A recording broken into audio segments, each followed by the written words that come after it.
आपका नाम क्या भैया? अपना नाम? मेरा नाम मोहम्मद दीपक है भाई। मोहम्मद दीपक है आपका नाम? నా పేరు మొహమ్మద్ దీపక్. ఈ ఒక్క మాట ఇప్పుడు సోషల్ మీడియాలో మారుమోగుతోంది. ఒక చిన్న దుకాణం పేరు మీద మొదలైన గొడవ దేశవ్యాప్తంగా చర్చకు ఎలా దారితీసింది? అసలు ఆ 70 ఏళ్ల వృద్ధుడికి అండగా నిలబడ్డ ఈ దీపక్ ఎవరు? ఉత్తరాఖండ్లోని కోట్ద్వార్లో అసలేం జరిగింది? ఈ వీడియోలో పూర్తి వివరాలు చూద్దాం. ఉత్తరాఖండ్లోని కోట్ద్వార్ పట్టణంలో పటేల్ మార్గ్ వద్ద వకీల్ అహ్మద్ అనే 70 ఏళ్ల వృద్ధుడు గత 30 ఏళ్లుగా Baba school dress and matching centre అనే దుకాణాన్ని నడుపుతున్నారు. అయితే జనవరి 26న కొందరు బజరంగ్ దళ్ కార్యకర్తలు ఆయన దుకాణం దగ్గరకు వచ్చి దుకాణం పేరులో ఉన్న బాబా అనే పదాన్ని తొలగించాలని గొడవ మొదలుపెట్టారు. వారి వాదన ప్రకారం బాబా అనే పదం స్థానిక సిద్ధబలి బాబా ఆలయానికి సంబంధించినదని కాబట్టి ఒక ముస్లిం ఆ పేరు వాడకూడదని వారు అభ్యంతరం చెప్పారు. బజరంగ్ దళ్ కార్యకర్తల వాదన ప్రకారం బాబా అనే పదం హిందూ మతపరమైన గుర్తింపుతో ముఖ్యంగా కోట్ద్వార్లోని ప్రసిద్ధ హనుమాన్ దేవాలయమైన సిద్ధబలి బాబాతో ముడిపడి ఉంది. ఒక ముస్లిం వ్యక్తి తన దుకాణానికి ఈ పేరు పెట్టడం వల్ల భక్తుల మతపరమైన భావాలు దెబ్బతింటాయని, ఇది గందరగోళానికి దారితీస్తుందని వారు ఆరోపించారు. అయితే దుకాణదారుడు వకీల్ అహ్మద్ ఈ వాదనను తోసిపుచ్చుతూ ఈ పేరు దశాబ్దాలుగా వాడుకలో ఉందని మరియు ఇది కేవలం ఒక గౌరవ సూచిక పదము తప్ప మతపరమైన ఉద్దేశం లేదని వివరించారు. అయితే ఈ గొడవ అనేది కొన్ని నెలల క్రితమే మొదలైంది. దాదాపు 2.5 నెలల క్రితం బజరంగ్ దళ్ కార్యకర్తలు వకీల్ అహ్మద్ దుకాణానికి వెళ్లి పేరు మార్చమని ఒత్తిడి చేశారు. దుకాణాన్ని వేరే చోటికి మార్చిన తర్వాత పేరు మారుస్తానని అప్పుడు షోయబ్ వారికి మాట ఇచ్చారు. జనవరి మధ్యలో ఆయన తన దుకాణాన్ని పాత చోటు నుండి కొద్ది దూరంలోనే, అంటే 30 నుండి 40 మీటర్ల దూరంలో కొత్త భవనానికి మార్చారు. కానీ కొత్త చోట కూడా పాత పేరునే ఉంచడంతో నిరసనకారులకు కోపం వచ్చింది. దీనివల్ల జనవరి 26న గొడవ జరిగింది. 2026 జనవరి 26న భారత గణతంత్ర దినోత్సవం సందర్భంగా బజరంగ్ దళ్కు చెందిన కొందరు కార్యకర్తలు వకీల్ అహ్మద్ దుకాణానికి వెళ్లి పేరు మార్చాలని మళ్లీ ఒత్తిడి చేశారు. వారు దుకాణదారుడిని బెదిరించడమే కాకుండా తక్షణమే ఆ బోర్డును తొలగించాలని హెచ్చరించారు. ఆ పరిస్థితుల్లో దుకాణదారుడు వృద్ధాప్యం మరియు పార్కిన్సన్స్ వ్యాధితో బాధపడుతూ వారి వాదనలు ఎదుర్కొనలేక నిస్సహాయ స్థితిలో ఉన్నారు. నిరసనకారులు ఆయనను దుర్భాషలాడుతూ ముస్లింలు బాబా అనే పేరును ఉపయోగించకూడదని వాదించారు. సరిగ్గా ఆ సమయంలో సమీపంలోని ఒక జిమ్ యజమాని మరియు బాడీ బిల్డర్ అయినటువంటి దీపక్ కుమార్ అక్కడకు చేరుకున్నారు. దీపక్ కుమార్ తన స్నేహితుడి దుకాణంలో ఉండగా వృద్ధుడైన అహ్మద్ పై జరుగుతున్న వేధింపులను గమనించి జోక్యం చేసుకున్నారు. ఒక 30 ఏళ్ల క్రితం ఉన్న దుకాణం పేరును ఇప్పుడు ఎందుకు మార్చాలని ఆయన నిరసనకారులను ప్రశ్నించారు. పట్టణంలోని ఇతర దుకాణాల పేర్లలో కూడా బాబా అనే పదం ఉంది. ఉదాహరణకు బాబా బుక్ సెంటర్, బాబా జనరల్ స్టోర్, బాబా పాన్ షాప్, ఈ విధంగా చాలా ఉన్నాయి. కానీ కేవలం ఈ దుకాణం యజమాని ముస్లిం అయినందుకే ఎందుకు లక్ష్యంగా చేసుకుంటున్నారని ఆయన నిలదీశారు. ఆ గొడవ జరుగుతున్నప్పుడు నిరసనకారులు దీపక్ కుమార్ నీ పేరేంటి అని అడిగారు. దానికి ఆయన ఎంతో ధైర్యంగా నా పేరు మొహమ్మద్ దీపక్, మేరా నామ్ మొహమ్మద్ దీపక్ అని సమాధానం ఇచ్చారు. आपका नाम क्या भैया? अपना नाम? मेरा नाम मोहम्मद दीपक है भाई। मोहम्मद दीपक है आपका नाम? మన దేశంలో మతాల కంటే మానవత్వమే గొప్పదని, భారతీయులందరూ సమానమని ఆయన ఈ మాట ద్వారా చాటి చెప్పారు. ఎవరో ఈ విషయాన్ని వీడియో తీసి సోషల్ మీడియాలో పెట్టడంతో అది చాలా వేగంగా వైరల్ అయింది. దీపక్ కుమార్ ఇచ్చిన సమాధానం సోషల్ మీడియాలో ఒక సంచలనంగా మారింది. నెటిజన్లు ఆయనను మానవత్వానికి నిదర్శనమని, నిజమైన భారతీయుడని ప్రశంసించారు. ఇన్స్టాగ్రామ్ మరియు ఫేస్బుక్లో ఆయన ఫాలోవర్ల సంఖ్య అనూహ్యంగా పెరిగింది. ఆయన ధైర్యాన్ని చూసి చాలా మంది ముస్లింలు మరియు లౌకికవాదులు కృతజ్ఞతలు తెలిపారు. దీపక్ ఈ పని కేవలం ఆవేశంలో చేయలేదు, తన సంస్కృతి మరియు మంచి అలవాట్ల వల్లే ఇలా చేశానని ఆయన చెప్పారు. భగవద్గీత, సనాతన ధర్మం చదవడం వల్ల తనకు ఈ ధైర్యం వచ్చిందని, అన్యాయం జరిగితే ఎదురు తిరగడమే తన ధర్మమని ఆయన నమ్ముతారు. ధర్మం అంటే ఏమిటో నిజంగా తెలిస్తే ఎవరు ఇలాంటి పనులు చేయరు అని ఆయన అన్నారు. దీపక్ చేసిన పని ఆ పట్టణంలోని మిగతా వారికి కూడా ఎంతో ధైర్యాన్ని ఇచ్చింది. అహ్మద్ కుటుంబం పట్ల జాలి ఉన్నా, గొడవల వల్ల బయటికి చెప్పడానికి భయపడి మౌనంగా ఉన్న చాలా మందికి దీపక్ మాటలు ఒక కొండంత అండగా నిలిచాయి.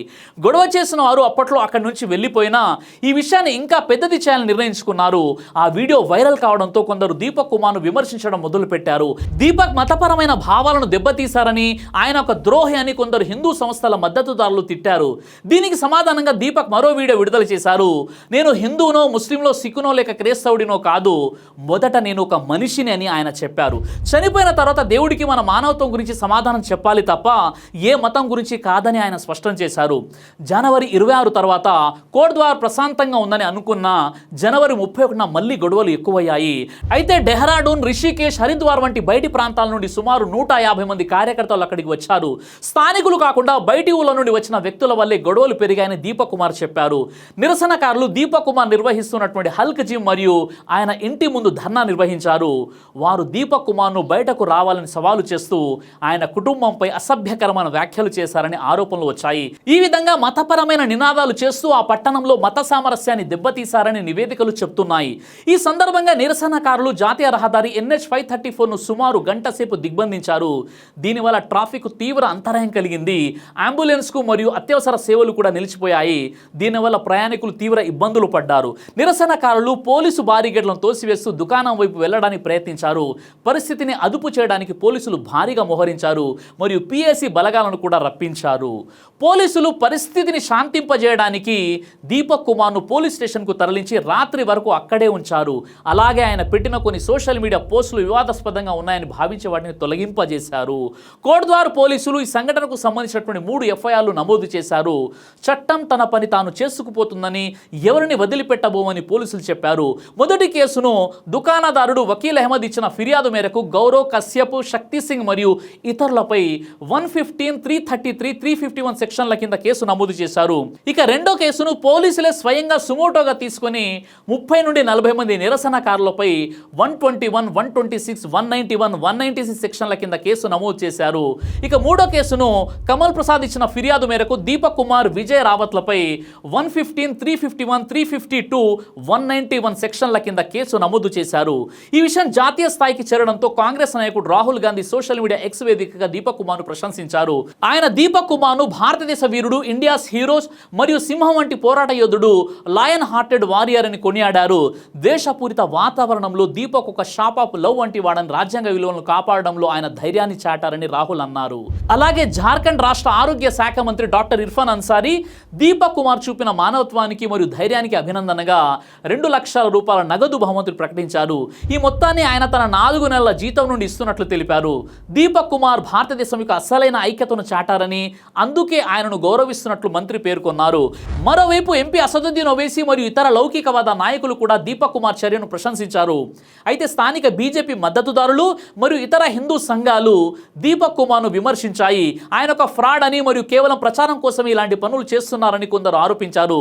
అలాగే స్థానిక వ్యాపారుల్లో కొంతమంది దీపక్ అనవసరంగా ఈ విషయంలో జోక్యం చేసుకుని పట్టణంలో శాంతిని దెబ్బతీశారని అభిప్రాయపడ్డారు.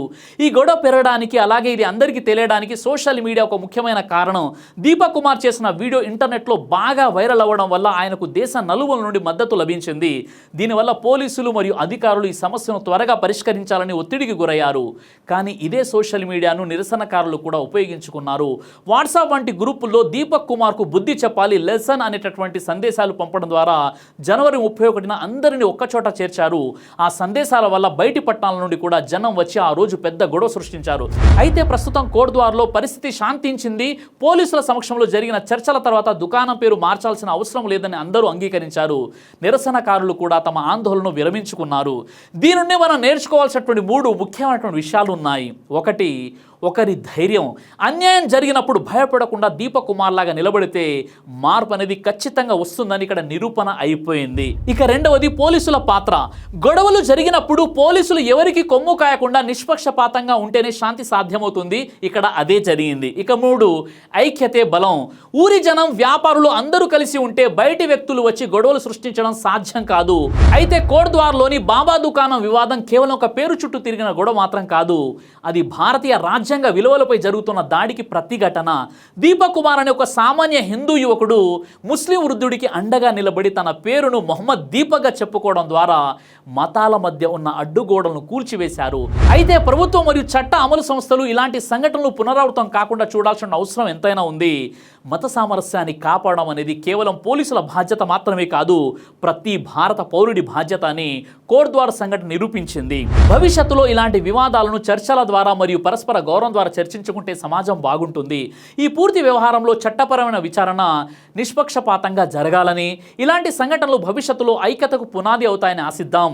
అన్యాయం జరగకుండా చూడాలని పౌర హక్కుల సంఘాలు కూడా కోరుతున్నాయి. ఈ విషయంపై మీ కామెంట్ ఏంటో తెలియజేయండి.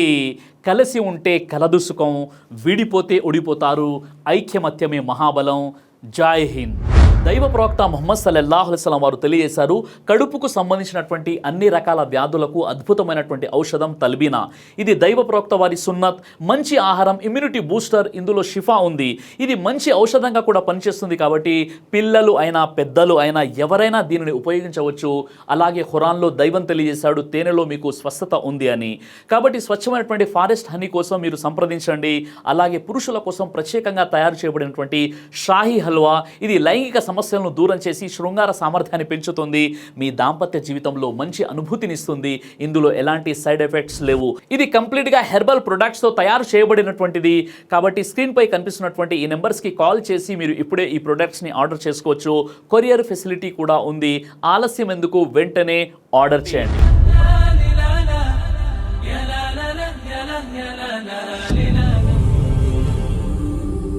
బ్రదర్ సిరాజ్ అని యూట్యూబ్ ఛానల్ని మీరు సబ్స్క్రైబ్ చేసినట్లయితే ఇన్షాల్లా దైవచిత్తం అయితే మీకు వీడియోస్ వస్తుంటాయి. అదేవిధంగా బ్రదర్ సిరాజ్ అనేటటువంటి ఫేస్బుక్ని కూడా లైక్ చేయడం వల్ల మీకు వీడియోస్ వస్తుంటాయి.